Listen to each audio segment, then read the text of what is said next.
म्हणजे हे गाव घेऊन जात असतो. या गावामधलं जे काही भले बुरे संस्कार झालेले आहेत ते सगळे घेऊन तो तिथं दरवडत असतो. मॅडमने शब्द वापरला की त्यांचं दरवडणं तिथं आम्ही नेहमी पाहतो.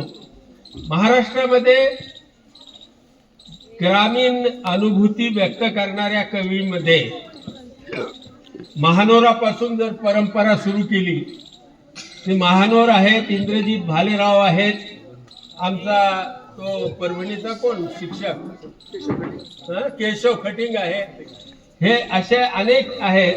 तर त्या पहिल्या 10 मध्ये आज तरी महाराष्ट्रामध्ये जे चांगले नामवंत कवी आहेत त्याच्यामध्ये राजेश रेवले हे एक नाव आहे. ते सिद्धहस्त आहेत. त्यांच्या भाषेवरचा त्यांचा कमांड खूप मोठा आहे. मी त्यांना विनंती करतो की त्यांनी आमच्या समोर त्यांची आवडलेली कविता सादर करावी.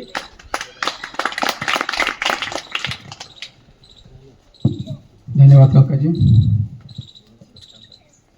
खरं म्हणजे आजच्या या छोटेखानी कार्यक्रमाच्या निमित्तानं या शाळेचे मुख्याध्यापक सर आदरणीय सेफ गुरुजी यांनी या शाळेत कधी काळी शिकलेले माजी विद्यार्थी त्यांना या निमित्तानं हजर राहण्याविषयी पाचारण केलं होतं.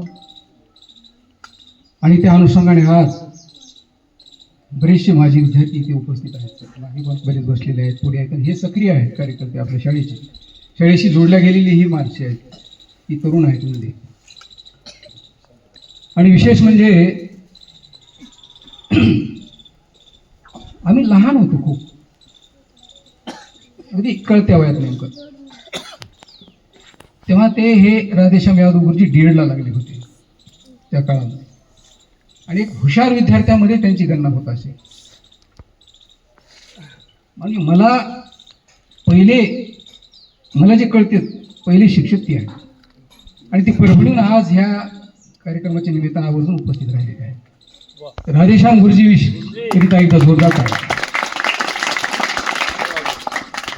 म्हणजे कसं आहे बाळांनो, आपण ज्या शाळेत शिकलो त्या शाळेची ओढ आणि आपण ज्या गावात जन्मलो त्या जन्मगावची, आपण ज्या मातीत जन्मलो त्या मातीची ओढ ही माणसाला स्वस्थ बसू देत नाही. जगाच्या पाठीवर माणूस कुठेही जरी गेला तरी आपल्या जन्मगावची ओढ काळजामध्ये त्याच्या कायमच असते.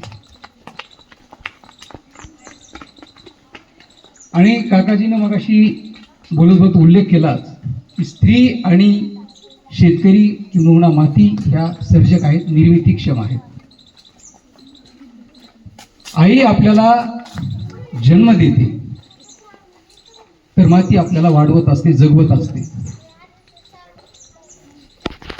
माय आणि माती चारे आहे असा बोलबाला, माय आणि माती चारे आहे असा बोलबाला, माय घालते जन्माला माते वाढविते त्याला. म्हणून माय आणि मातीचे उपकार आपण फेडू शकत नाही, कारण आपली तेवढी दानतच नसते. केवळ मातीच्या आणि माईच्या ऋणात राहून आपण फक्त कृतज्ञता व्यक्त करू शकतो. शेतकरी ज्या मातीत बियाणं पेरतो आणि तुम्ही ज्या मातीत खेळता त्या मातीची ही कविता. ऋण मातीच घेऊन, ऋण मातीच घेऊन, माती संगती भिजाव आणि अंकुराच्या सवे तिच्या कुशीत रुजाव. माती अनंताची माता, माती पुण्याईची गाथा. माती अनंताची माता, माती पुण्याईची गाथा. तिच्या अंगा खांद्यावर डुले वृक्षवल्ली लता. अशा निर्जीव मातीत असं जीवनाचं दान. अशा निर्जीव मातीत असं जीवनाचं दान.